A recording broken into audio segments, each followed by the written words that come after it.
आलिशान cruise ship the ओशियनाज़ dream भव्यता का नजारा था। यह जहाज अनेक आकर्षक जगहों की सैर और अतुलनीय आराम का वादा करता था। उसके यात्रियों को क्या पता था, किस्मत को कुछ और ही मंजूर था। ऐसा प्लान जो उनकी इस ड्रीमी वेकेशन को सर्वाइवल के लिए एक भयानक जंग में बदल देगा। नीला आसमान और शांत समंदर धोखे का मुखौटा पहने हुए थे, एक ऐसे भयानक सपने को छुपाए हुए जो जल्द ही सामने आने वाला था। यात्रियों में शामिल थे परिवार जो इस ब्रेक के लिए बहुत एक्साइटेड थे, कपल्स जो रोमांटिक गेटअवे पर थे, और अनुभवी यात्री जो नए एडवेंचर्स की तलाश में थे। माहौल उत्साह से भरपूर था।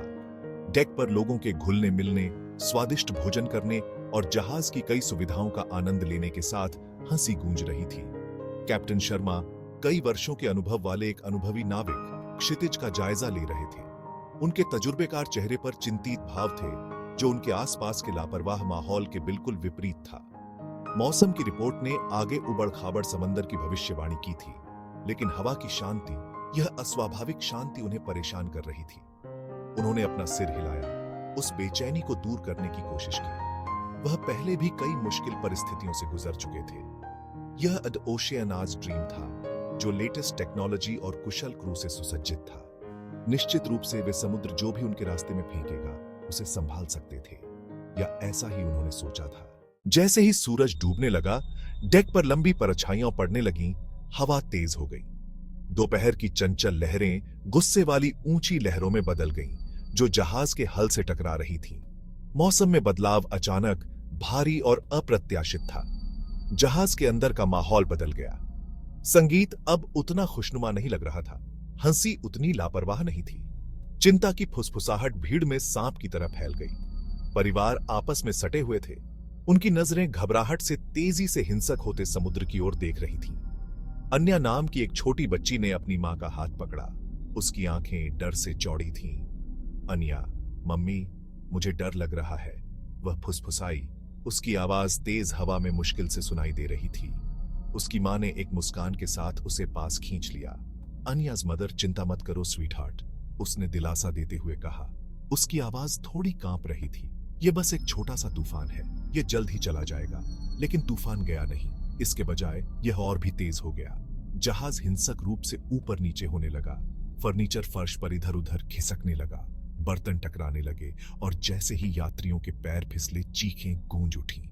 ड्रीम वेकेशन एक बुरे सपने में बदल रही थी। तूफान उग्र रूप से आया, बेबस जहाज पर अपना कहर बरपाते हुए। लहरें जो अब विशाल राक्षस बन गई थीं, डेक पर टकराईं, शीशे तोड़ दिए और लाइफ बोट को खिलौनों की तरह उछाल दिया। ओशियनाज़ ड्रीम, जो कभी विलासिता और भव्यता का प्रतीक था, अब बेरहम समुद्र के रहमोक्रम पर था। यात्रियों को दहशत ने जकड़ लिया। वे फिसलन भरे डेक पर इधर उधर भागे, क्रू के निर्देशों का पालन करने के लिए बेताब। लेकिन तूफान बेरहम था। इसकी दहाड़ मदद की सबसे बेताब चीखों को भी दबा रही थी। कैप्टन शर्मा, उनका चेहरा चिंता से भरा हुआ, जहाज को नियंत्रित करने के लिए संघर्ष कर रहे थे।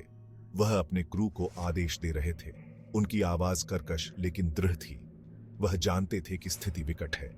वे जितनी तेजी से पानी बाहर निकाल सकते थे, उससे कहीं ज्यादा तेजी से पानी अंदर आ रहा था। उनकी एकमात्र उम्मीद तूफान के थमने की और चमत्कार की प्रार्थना करना थी। अन्या अपने माता पिता से चिपकी हुई थी। उसका छोटा सा शरीर बेकाबू होकर कांप रहा था।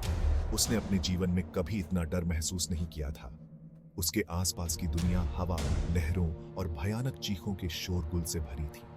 यह दुनिया के अंत जैसा लग रहा था। कभी आलिशान क्रूज शिप द ओशियनाज़ ड्रीम अब क्षतिग्रस्त और टूटा हुआ विशाल बेरहम समुद्र में बह रहा था।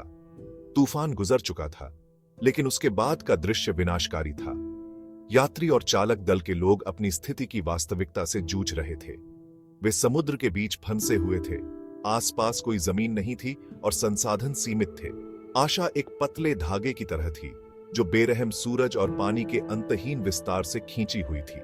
कैप्टन शर्मा हालांकि थके हुए थे, फिर भी दृढ़ थे। वह जानते थे कि उनका बचना शांत रहने और साथ मिलकर काम करने पर निर्भर करता है।